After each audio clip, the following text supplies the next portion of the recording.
Hi friends, second love episode 25 பற்றி பேசிடுவோமா. ஒரு பக்கம் வாலை வச்சு பாய்ஸ் அண்ட் கேர்ள்ஸ் வந்து பார்க்கக்கூடாது அப்படின்னு பிரித்து வச்சுருக்காங்க. இன்னொரு பக்கம் பார்த்தீங்கன்னா ரிலேஷன்ஷிப் நடுவில் இருக்கிற வாலை பிரேக் பண்ணுறதுக்காக வீடியோ கிளிப்ஸ்லாம் காட்டுறாங்க. ஆனால் இந்த எபிசோட் முடிஞ்சதும் எனக்கு ஒரே ஒரு கேள்வி தான், கன்ஃபியூஷனுக்கும் ஒரு லிமிட் இருக்கணும்ல. இந்த எபிசோடை பொறுத்த வரைக்கும் சில பேர் தெரிஞ்சும் தெரியாமலும் அடுத்தவங்களோட ஃபீலிங்ஸை வந்து ஹர்ட் பண்ணிட்டு இருக்காங்க, ஃபீலிங்ஸோட விளையாடிட்டு இருக்காங்க, சில பேரோட எமோஷன்ஸோட விளையாடிட்டு இருக்காங்கன்னு சொல்லலாம். இன்னைக்கு எபிசோட்ல என்னென்ன நடந்ததுன்னு பார்த்துடலாமா. பாய்ஸ் ரூமுக்கும் கேர்ள்ஸ் ரூமுக்கும் நடுவில் ஒரு பெரிய வால் வந்து கிரியேட் பண்ணிட்டாங்க. அந்த வாலை பார்த்த உடனே எல்லாருக்குமே பயங்கர ஷாக்கு. நைட்டோட நைட்டாக வந்து அந்த வால் எழும்பிருச்சு.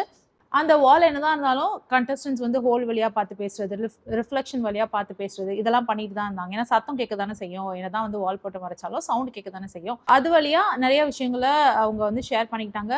அது சில மொமெண்ட்ஸ் எல்லாம் வந்து ரொம்ப க்யூட்டாகவே இருந்தது. இந்த எபிசோட பொறுத்த வரைக்கும் அதிகமாக டிஸ்கஷன் வரக்கூடிய ஒரு விஷயமே வந்து இதுதான். பிரியங்கா எழுந்ததும் என்ன பண்ணுறாங்க, பிராவோ அண்ட் வெக்கே இவங்க ரெண்டு பேருக்கும் சேர்ந்த மாதிரி ஒரு பசில் டிஷ்யூ வந்து தூக்கி அந்த பக்கம் போடுறாங்க.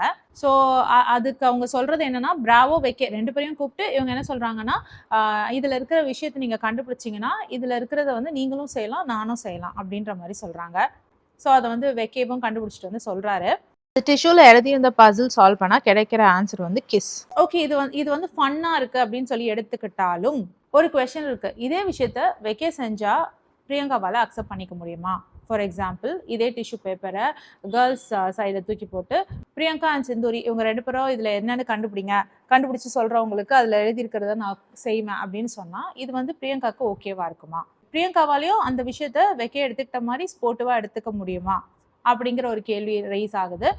வெக்கே அதை ஸ்போர்ட்டிவாக எடுத்துக்கிட்டாரா இல்லையான்னு தெரியல. கண்டிப்பாக அவர் வந்து ஹர்ட் ஆயிருப்பாரு. ஏன்னா அவர் வந்து கொஞ்சம் சீரியஸாகவே ரிலேஷன்ஷிப்குள்ளே இறங்கிட்டு இருக்க மாதிரி தான் தெரியுது. இந்த எபிசோட் முழுக்க பிரியங்கா வந்து என்னை கன்ஃபியூஸ் பண்ணிக்கிட்டே இருந்தாங்கன்னு சொல்லலாம்.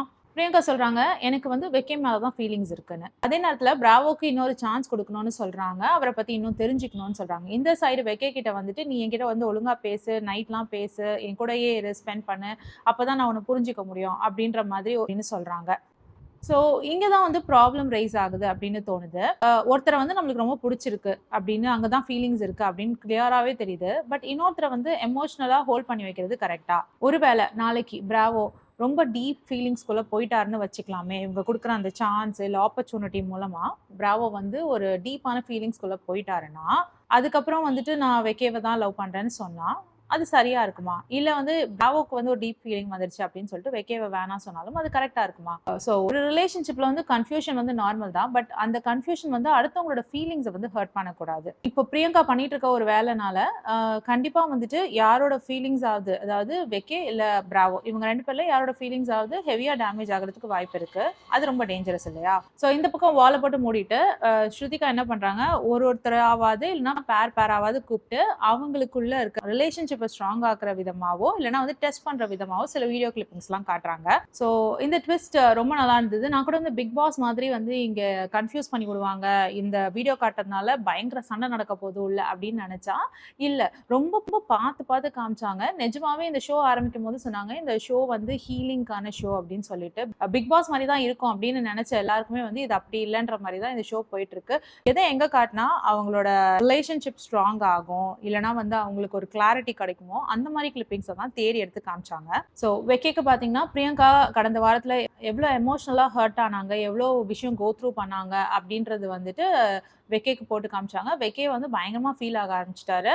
நம்ம பண்ணது ரொம்ப பெரிய தப்பு அப்படிங்கிற அளவுக்கு அவருக்கு ரொம்ப ஹர்ட் ஆயிட்டாரு. அண்ட் ஸ்ருதிகா கிட்டயும் சொல்றாரு, இதை நான் கண்டிப்பாக சரி பண்ணுவேன், நான் வந்து அதுக்கு ட்ரை பண்ணிக்கிட்டு இருக்கேன் அப்படின்ற மாதிரி சொல்றாரு.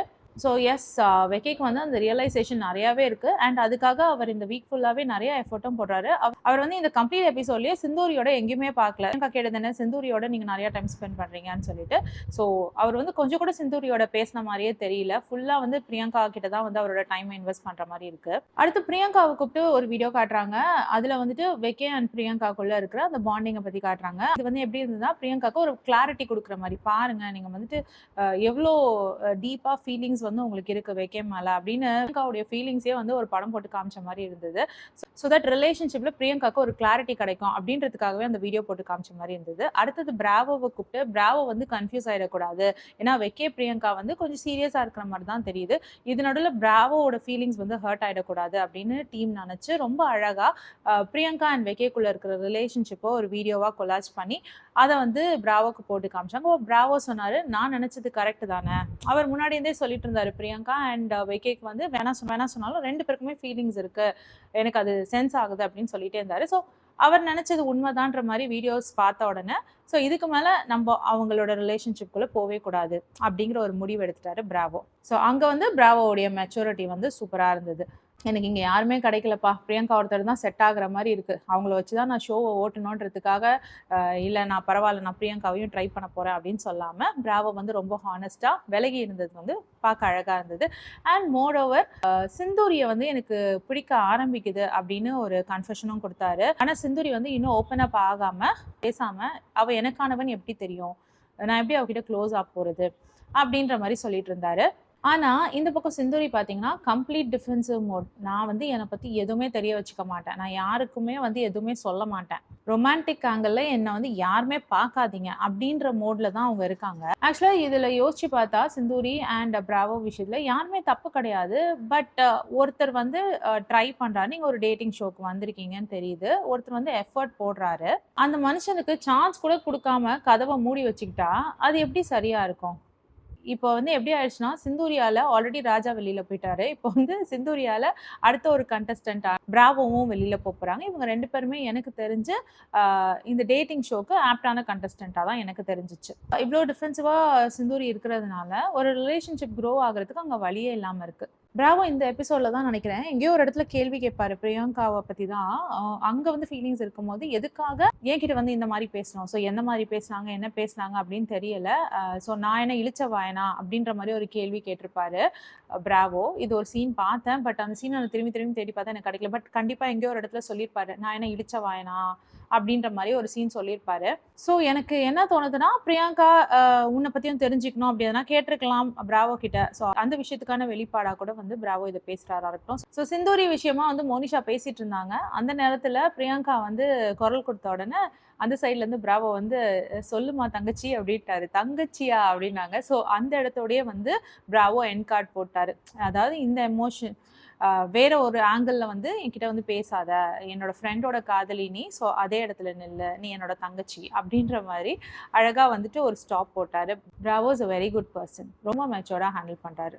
அடுத்து ஆபித் அண்ட் நிவேதிதா அவங்களுக்கு போட்ட கிளிப்பும் பார்த்தீங்கன்னா, ஆபித் வந்து தினேஷ் கிட்ட நிவேதிதாவை பற்றி ஒப்பீனியன் கேட்டிருப்பாரு. அந்த ஒரு கிளிப்பை மட்டும் தான் போட்டிருப்பாங்க டீம். ஆக்சுவலி வந்து ஃபுல் கிளிப்பிங்கும் போட்டிருந்தா அன்னைக்கே வந்து அந்த கப்பல் பிரிஞ்சு போயிருப்பாங்க. அந்த அளவுக்கு காட்டலை. முக்கியமாக நிவேதிதாவை வந்து ஆபித் வந்து ஏதாவது மென்டலா அப்படின்னு கேட்பாரு, பைத்தியத்தெல்லாம் உள்ள விடுறாங்களே அப்படின்னு சொல்லியிருப்பாரு. நல்ல வேளை அந்த விஷயங்களெல்லாம் காட்டல, காட்டியிருந்தா அன்னைக்கே முடிஞ்சிருக்கும். ஏதோ பரவாயில்ல சால்வ் பண்ணுற அளவுக்கான ஒரு வீடியோ கிளிப்பை தான் காமிச்சாங்க. ஸோ சேனலை பொறுத்த வரைக்கும் இவங்களெல்லாம் பிரித்து விட்டு வேடிக்கை பார்க்குறது அவங்களுக்கு வேலை இல்லை. எந்த அளவுக்கு இவங்களுக்குள்ள இன்னும் கொஞ்சம் ரியலைசேஷனை கொண்டு வர முடியும், இன்னும் கிரெடிபிலிட்டியை கொண்டு வர முடியும், இன்னும் கமிட்மெண்ட்டை டெவலப் பண்ண முடியும் அப்படின்னு தான் பார்க்குற மாதிரி தெரிஞ்சிச்சு. ஸோ அந்த கிளிப்பிங்கை பார்த்தோன்னே நிவேதிதா பயங்கர அப்செட். எந்த ஒரு பொண்ணாக இருந்தாலும் நம்மளுடைய பார்ட்னர் வந்து இன்னொருத்தர் ஒரு 3வது மனுஷங்கிட்ட போய் நம்மளை பற்றின ஒப்பீனியன் கேட்குறாங்களே அப்படின்றது வந்து ரொம்ப ஹர்ட் ஆகும் தான்.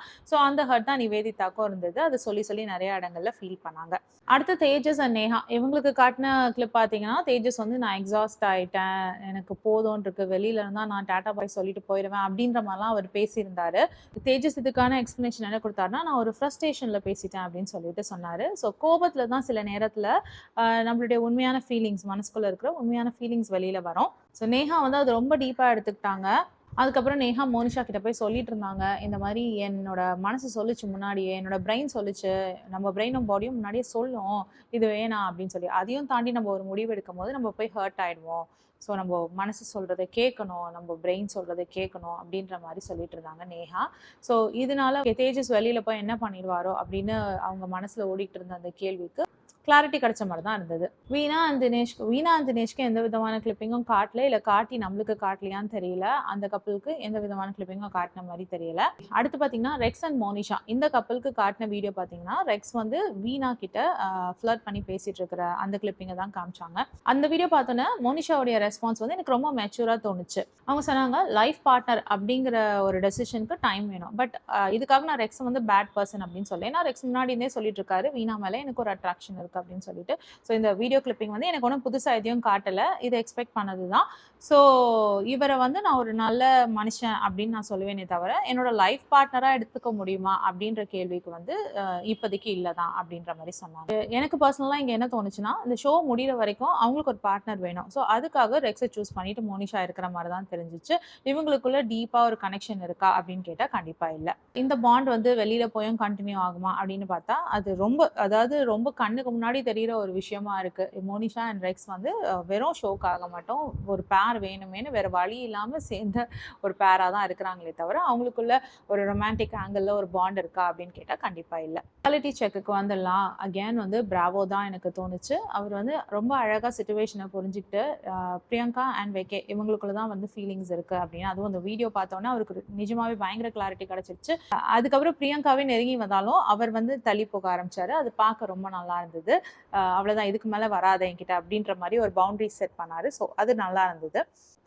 காமெடி மொமெண்ட்னா அதான் பவுண்டரி செட் பண்ணுறாரு அப்படின்னு சொன்னேன்னா தங்கச்சின்னு கூப்பிட்டது தான். என்னோட நண்பனின் காதலி நீ தங்கச்சி அப்படின்னு ஒரு மெசேஜ் கொடுத்தாரு இல்லையா பிரியங்காவுக்கு. ஸோ அதுதான் வந்து நான் பவுண்டரிஸாக பார்க்குறேன். அண்ட் அதே தான் வந்து காமெடி மொமெண்ட்டாகவும் நான் பார்க்குறேன். டக்குன்னு வந்து பிரியங்காவா சொல்லுமா தங்கச்சி அப்படின்னு சொன்னது வந்து குபீர் சிரிப்பு மொமெண்ட்டு. ஸோ அதே தான் வந்து நான் சர்ப்ரைசிங் மொமெண்ட்டாகவும் சொல்லுவேன். டக்குன்னு வந்து பிரியங்காவா அவர் சிஸ்டர்னு சொல்லுவார்னு எதிர்பார்க்கல. பிரியங்காக்கே அது வந்து ஷாக்கிங் மொமெண்ட்டாக தான் இருந்தது. தங்கச்சியா நீ என்ன தங்கச்சின்னு கூப்பிட்றியா அப்படின்ற மாதிரி ஷாக் ஆனாங்க. ஸோ அதுதான் வந்து சர்ப்ரைசிங் மொமெண்ட். அடுத்தது ரெட் ஃப்ளாக் அப்படின்னு பார்த்தா ஒரு கன்ஃபியூஸ் ஸ்டேட்டில் இருக்கிற பிரியங்கா தான் வந்து நான் இப்போதைக்கு ரெட் ஃப்ளாக் சொல்வேன். அது வேணும்னா வேணும், இல்லை வேணான்னா வேணாம். அது என்ன இங்கே வந்து ஃபீலிங்ஸ் இருக்குதுன்னு சொல்கிறது, அங்கே போய்ட்டு சான்ஸ் கொடுக்குறேன்னு சொல்கிறது, இது வந்து எமோஷன்ஸோடு விளையாடுறதுனால இது அவ்வளோ கரெக்ட் கிடையாது. அதனால வந்துட்டு I feel that this is not right. அதுக்காக வந்து பிரியங்காவுக்கு இந்த மொமெண்ட்டை பொறுத்த வரைக்கும் ரெட் ஃப்ளாக். ஸோ நீங்கள் சொல்லுங்கள், பிரியங்கா வந்து அவங்க இன்னும் லவ்வை தேடிட்டு இருக்காங்களா, இல்லை வந்து அவங்க லவ்வை தேடிட்டு இருக்காங்களா, இல்லை அவங்க கன்ஃபியூஸ் ஆகி மற்றவங்களையும் கன்ஃபியூஸ் பண்ணிக்கிட்டு இருக்காங்களா அப்படின்னு கமெண்ட் செக்ஷனில் சொல்லுங்கள். உங்களுக்கு இந்த வீடியோ பிடிச்சதுன்னா please like, share and subscribe. Also உங்களோட க்ரீன் ஃப்ளாக், ரெட் ஃப்ளாக் யார் இந்த எபிசோட பொறுத்த வரைக்கும் அப்படின்னு கமெண்ட் செக்ஷனில் சொல்லுங்கள். உங்கள் ரியாலிட்டி செக்கை பார்ப்போம். அடுத்த வீடியோவில் உங்களை திரும்ப மீட் பண்ணுறேன். Until then, it's bye from Jemima. Take care.